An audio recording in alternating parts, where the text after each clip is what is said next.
Hello everyone, welcome to study point account channel. Study point account চ্যানেলের এই ভিডিওতে আজ আমি তোমাদের সাথে ডিসকাস করব এসএসসি জিডির বিগত বছরের প্রশ্ন। বিগত বছরের প্রশ্ন থেকে আজকে মেনলি 2021 সালের কিছু প্রশ্ন আমি তোমাদের সাথে ডিসকাস করব। এবং এই যে বিগত বছরের প্রশ্নের সিরিজ, এটা হলো আমার 54 নাম্বার ভিডিও। বিগত বছরের প্রশ্নের সিরিজের 54 নাম্বার ভিডিও। তো চলো শুরু করা যাক আজকের প্রথম প্রশ্ন, যে ভারতের সংবিধানের কোন অংশে বা পার্টে রাষ্ট্রপতি নির্বাচনের পদ্ধতি বর্ণিত আছে? ভারতের সংবিধানের কোন অংশে বা পার্টে রাষ্ট্রপতি নির্বাচনের পদ্ধতি বর্ণিত আছে? এটা আছে part 5, option C right answer. 5 number পার্টে রাষ্ট্রপতির যে নির্বাচন পদ্ধতি, রাষ্ট্রপতির অপসারণ, রাষ্ট্রপতির শপথ গ্রহণ, এগুলো সবই কিন্তু 5 নাম্বার পার্টে উল্লেখ আছে। ওকে, এছাড়া এই যে পার্ট 4, 4 নাম্বার পার্টে কি আছে? ডিপিএসপি অর্থাৎ নির্দেশমূলক নীতি, যেটা directive principle of state policy, DPSP, যেটা সংবিধানের 36 থেকে 51 নাম্বার আর্টিকেল, 36 থেকে 51 নাম্বার আর্টিকেল আছে তোমার 4 নাম্বার পার্টের অন্তর্গত। 5 নাম্বার পার্টে রাষ্ট্রপতির সমস্ত কিছু তো আছেই, এছাড়া প্রধানমন্ত্রীর দায়িত্ব কর্তব্য, দায়িত্ব কার্যাবলী আছে। তারপর রাষ্ট্রপতি বললাম, অ্যাটর্নি জেনারেল, সংসদের গঠন, ক্যাগ, এগুলো আছে সবই 5 নাম্বার পার্টে। 5 নাম্বার পার্টে তোমার যে আর্টিকেল, সেটা হলো 52 থেকে 151, 52 থেকে 151 নাম্বার আর্টিকেল 5 নাম্বার পার্টের অন্তর্গত। এছাড়া 6 নাম্বার পার্টে কি আছে? 6 নাম্বার পার্টে আছে রাজ্যের গঠন, যেটা 152 থেকে 237 নাম্বার আর্টিকেল পর্যন্ত, 237 নাম্বার আর্টিকেল এই 6 নাম্বার পার্টের অন্তর্গত। সেখানে আছে মুখ্যমন্ত্রীর দায়িত্ব কার্যাবলী, তারপরে রাজ্যপাল, রাজ্য আইনসভা, হাইকোর্ট, অ্যাডভোকেট জেনারেল, এগুলো সবই কিন্তু 6 নাম্বার পার্টের অন্তর্গত। নেক্সট, নিম্নের মধ্যে কে অশোক চক্র প্রাপ্ত প্রথম ভারতীয় মহিলা? নিম্নের মধ্যে কে অশোক চক্র প্রাপ্ত প্রথম ভারতীয় মহিলা? তিনি হলেন নীরজা ভোনাট। নীরজা ভোনাট হলেন প্রথম ভারতীয় মহিলা যিনি অশোক চক্র পেয়েছেন, নীরজা ভানট। ওকে, এছাড়া ইন্দিরা গান্ধী হলেন ভারতের প্রথম মহিলা প্রধানমন্ত্রী এবং প্রথম মহিলা ভারতরত্ন প্রাপক। যদি বলা হয় প্রথম মহিলা ভারতরত্ন প্রাপক, সেক্ষেত্রে হবে ইন্দিরা গান্ধী। কিরণ বেদী কি হলেন? কিরণ বেদী হলেন ভারতের প্রথম মহিলা আইপিএস। ভারতের প্রথম মহিলা আইপিএসকে কিরণ বেদী। এছাড়া এই যে সরোজিনী নাইডু হলেন ভারতীয় জাতীয় কংগ্রেসের প্রথম ভারতীয় মহিলা সভাপতি। প্রথম ভারতীয় মহিলা সভাপতি হলেন সরোজিনী নাইডু। এছাড়া তিনি হলেন প্রথম মহিলা রাজ্যপাল। ভারতের প্রথম মহিলা রাজ্যপালকে এই সরোজিনী নাইডু। কোন রাজ্যের রাজ্যপাল হয়েছিলেন? উত্তরপ্রদেশ। নেক্সট, নিচের কোন নদী আরব সাগরে পতিত হয়েছে? নিচের কোন নদী আরব সাগরে পতিত হয়েছে? এটা হয়েছে নর্মদা নদী। নর্মদা নদী আরব সাগরে পতিত হয়েছে। দেখো, নর্মদা নদী অমরকণ্টক মালভূমি থেকে উৎপত্তি লাভ করে বিন্ধ্য পর্বত ও সাতপুরা পর্বতের মধ্য দিয়ে প্রবাহিত হয়েছে এবং 3টি স্টেটকে কভার করেছে। সেগুলো হলো মধ্যপ্রদেশ, মহারাষ্ট্র এবং গুজরাট। তো এই বিন্ধ্য পর্বত এবং সাতপুরা পর্বতের মধ্য দিয়ে প্রবাহিত হয়ে ভারুচের নিকট খাম্বাত উপসাগরে পড়েছে। এবং এই নর্মদা নদীর যে মোট দৈর্ঘ্য, সেটা হলো 1312 কিমি।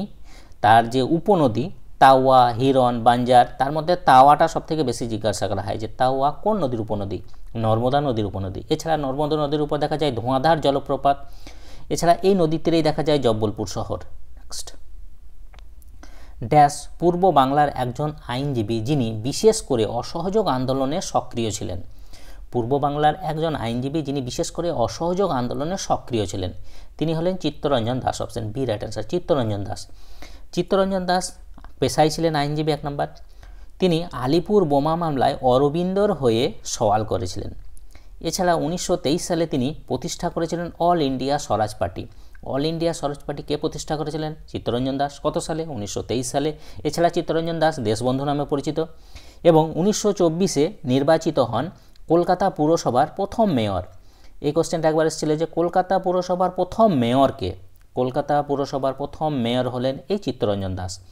এবং যখন অসহযোগ আন্দোলন হয়েছিল, তখন সেই অসহযোগ আন্দোলনে বাংলার হয়ে নেতৃত্বকে দেন, বাংলায় অসহযোগ আন্দোলনে নেতৃত্ব দিয়েছিলেন তিনি, অর্থাৎ চিত্তরঞ্জন দাস।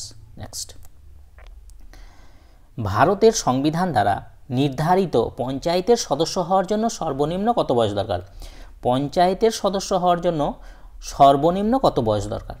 পঞ্চায়েতের সদস্য হওয়ার জন্য সর্বনিম্ন যে বয়সটা দরকার, সেটা হলো 21। Option B right answer. Panchayat এবং পৌরসভার সদস্য হওয়ার জন্য ন্যূনতম যে বয়সটা দরকার সেটাও 21। ওকে, এছাড়া দেখো ভারতের রাষ্ট্রপতি অর্থাৎ প্রেসিডেন্ট,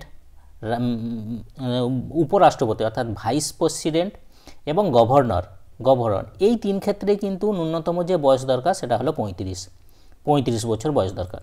এছাড়া রাজ্যসভার সদস্য এবং রাজ্যের যে বিধান পরিষদ, রাজ্যসভা এবং রাজ্যের যে বিধান পরিষদ তাদের সদস্য হওয়ার জন্য ন্যূনতম যে বয়স দরকার সেটা হলো 30। এছাড়া লোকসভা তারপরে রাজ্যের যে বিধানসভা এবং প্রধানমন্ত্রী এবং মুখ্যমন্ত্রী এই সবগুলোর ক্ষেত্রে ন্যূনতম যে বয়সটা দরকার সেটা হলো 25।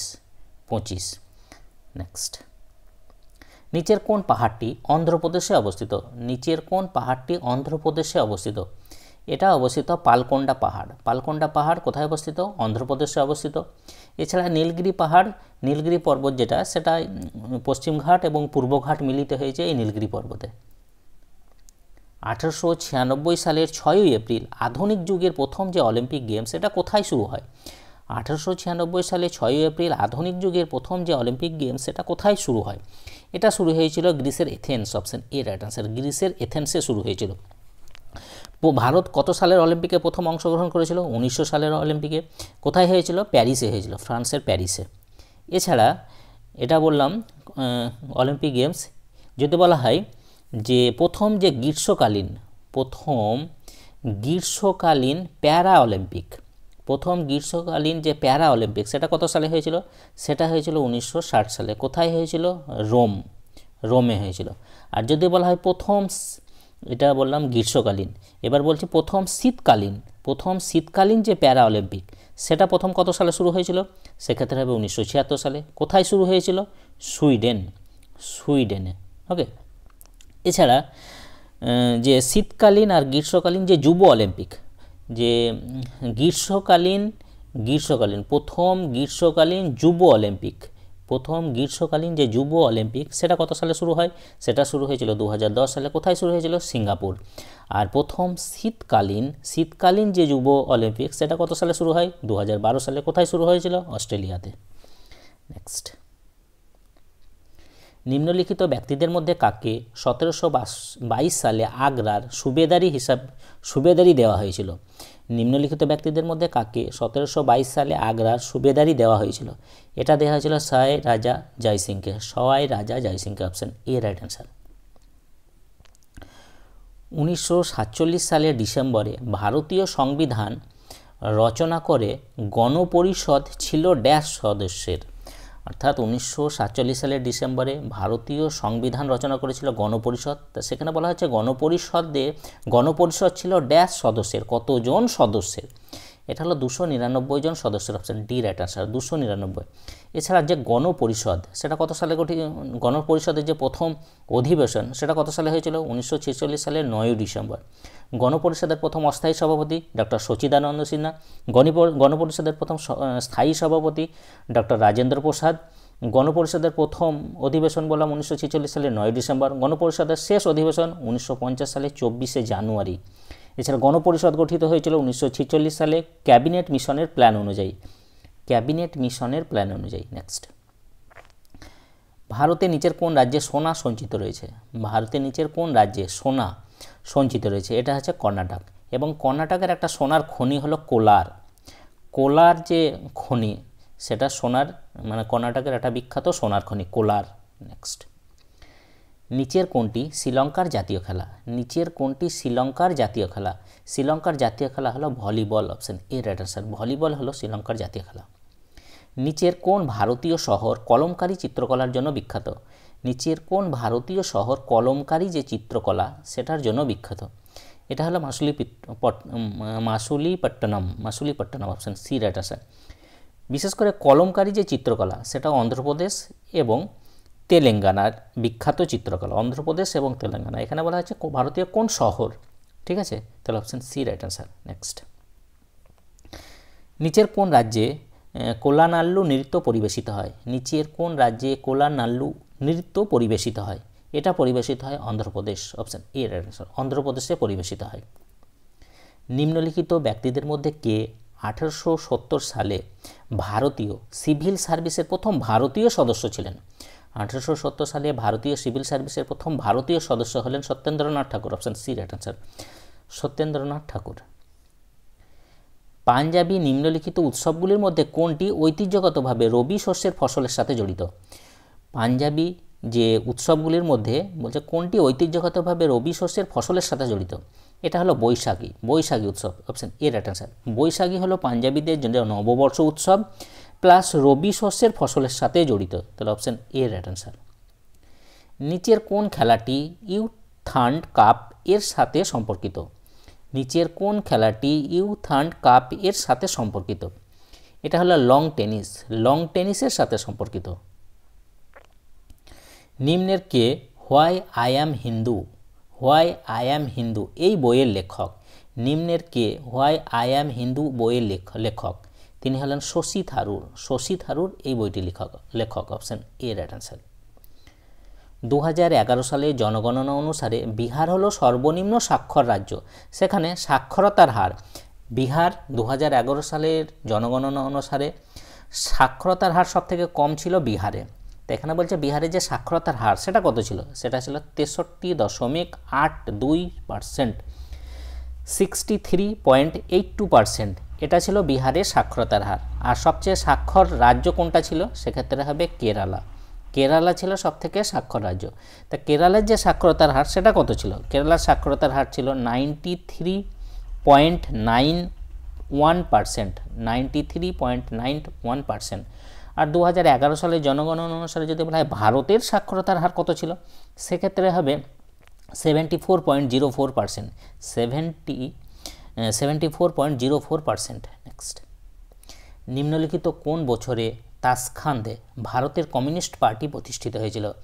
নিম্নলিখিত কোন বছরে তাসখান্দে ভারতের কমিউনিস্ট পার্টি প্রতিষ্ঠিত হয়েছিল? এটা প্রতিষ্ঠিত হয়েছিল 1920 সাল, অপশন ডি রাইট অ্যান্সার, 1920 সালে। নিচের কোন স্ত্রী মশা ডেঙ্গু ভাইরাসের বাহক হিসাবে কাজ করে? নিচের কোন স্ত্রী মশা ডেঙ্গু ভাইরাসের বাহক হিসাবে কাজ করে? এটা করে স্ত্রী এডিস মশা, স্ত্রী এডিস মশা ডেঙ্গু ভাইরাসের বাহক হিসাবে কাজ করে। জ্ঞানপীঠ পুরস্কার কি নিয়ে গঠিত? জ্ঞানপীঠ পুরস্কার কি নিয়ে গঠিত? দেখো, জ্ঞানপীঠ পুরস্কারে যেটা দেওয়া হয় সেটা হলো যে নগদ 11 লক্ষ টাকা দেওয়া হয়, একটা প্রশংসাপত্র দেওয়া হয় এবং দেবী সরস্বতীর একটা ব্রঞ্জের রিপ্লিকা, এইগুলো দেওয়া হয়। তাহলে কি কি দেওয়া হয়? 1 নম্বর নগদ 11 লক্ষ টাকা দেওয়া হয়, একটা প্রশংসাপত্র দেওয়া হয় এবং দেবী সরস্বতীর একটা ব্রঞ্জের রেপ্লিকা দেওয়া হয়। তাহলে option D right answer. Jnanpith পুরস্কার হলো ভারতের সাহিত্যের সর্বোচ্চ পুরস্কার। জ্ঞানপীঠ পুরস্কার প্রথম শুরু হয়েছিল, দেওয়া শুরু হয় প্রথম 1965 সালে। প্রথম জ্ঞানপীঠ পুরস্কার 1965 সালে কে পান? জি শঙ্কর কুরু। তিনি কোন ভাষার সাথে সম্পর্কিত? মালয়ালাম ভাষার সাথে সম্পর্কিত। জ্ঞানপীঠ পুরস্কার প্রাপক প্রথম বাঙালি বললে তারাশঙ্কর চট্টোপাধ্যায়, প্রথম বাঙালি মহিলা বললে আশাপূর্ণা দেবী। নেক্সট, ড্যাশ একজন